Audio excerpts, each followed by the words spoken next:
മന്ത്രിമാരായാൽ നല്ല കാര്യം പറഞ്ഞാൽ നല്ലതെന്ന് തന്നെ പറയും.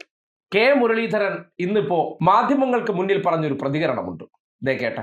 പിന്നെ അതുപോലെ തന്നെ അനാവശ്യമായിട്ടുള്ള ചെലവുകൾ മൊത്തം ഒഴിവാക്കണമെന്ന് ഗവൺമെന്റ് തീരുമാനിച്ചതിന്റെ അടിസ്ഥാനത്തിൽ ഞാൻ തന്നെ ഇനിയിപ്പോൾ ഡിപ്പാർട്ട്മെന്റ് കാര്യങ്ങൾക്ക് വേണ്ടി മാത്രമേ യാത്രകൾ നടത്തൂ. അല്ലാതെ മന്ത്രിയായതിൻ്റെ പേരിൽ സ്വീകരണങ്ങളോ ചടങ്ങുകളോ ഇല്ല. കോൺസ്റ്റിറ്റ്യുവൻസിയിൽ പോകുന്ന കാര്യം വേറെ. മറ്റ് സ്ഥലങ്ങളിൽ ഡിപ്പാർട്ട്മെന്റ് ആവശ്യങ്ങൾക്ക് മാത്രമേ യാത്ര നടത്തൂ. ഞാൻ പിന്നെ MP ആയതുകൊണ്ട് ട്രെയിനിൽ സൗജന്യ യാത്രയാണ്. അപ്പോൾ സർക്കാരിലേക്ക് കഴിയുന്ന ചെലവ് കുറയ്ക്കുക, അതാണ് ഞങ്ങൾ മന്ത്രിമാരുടെ ചുമതല. അതാണ് വേണ്ടത്.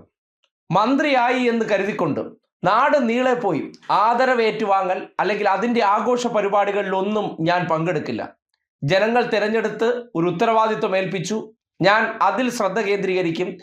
വകുപ്പുകളുടെ ആവശ്യത്തിനല്ലാതെ അനാവശ്യമായിട്ട് യാത്ര ചെയ്യത്തില്ല. ഇത്തരം നല്ല മാതൃകകൾ ജനാധിപത്യത്തിൽ ആര് ചെയ്താലും അഭിനന്ദിക്കേണ്ടിയിരിക്കുന്നു. അതുകൊണ്ട് കെ മുരളീധരന്റെ ഈ പ്രതികരണം അത് ഇന്നത്തെ കാലഘട്ടത്തിൽ രാഷ്ട്രീയ നേതാക്കന്മാർ പുലർത്തേണ്ട ഒരു കാര്യം തന്നെയാണ്.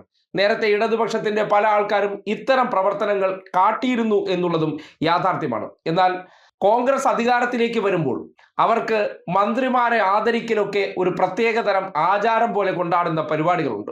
ആ ആഘോഷങ്ങളിൽ പങ്കെടുക്കാൻ പോകുമ്പോൾ ഒരു മന്ത്രി എന്നുള്ള നിലയ്ക്ക് പല കാര്യങ്ങളും ചിലപ്പോൾ ചെയ്യാൻ പറ്റിയില്ല എന്ന് വരും. കാര്യം ഈ ആഘോഷങ്ങളും ആദരവുകളും എല്ലാം കഴിഞ്ഞിട്ട് വരുമ്പോൾ ജോലി ചെയ്യാനുള്ള സമയം കാണില്ല. ആ നിലയ്ക്ക് ഒരു ഉത്തരവാദിത്വം കിട്ടിക്കഴിഞ്ഞാൽ തൻ്റെ യാത്രകൾ പരമാവധി ചിലവ് കുറച്ച് താൻ ഒരു MP കൂടി ആയിരുന്നത് കൊണ്ട് ട്രെയിൻ യാത്ര സൗജന്യമായത് കൂടി വിനിയോഗിച്ചുകൊണ്ട് തൻ്റെ വാഹന യാത്രകൾ പരിമിതിപ്പെടുത്തുമെന്ന് പറഞ്ഞ ആ തീരുമാനത്തെ കൈയടിച്ച് പ്രോത്സാഹിപ്പിക്കേണ്ടതാണ്.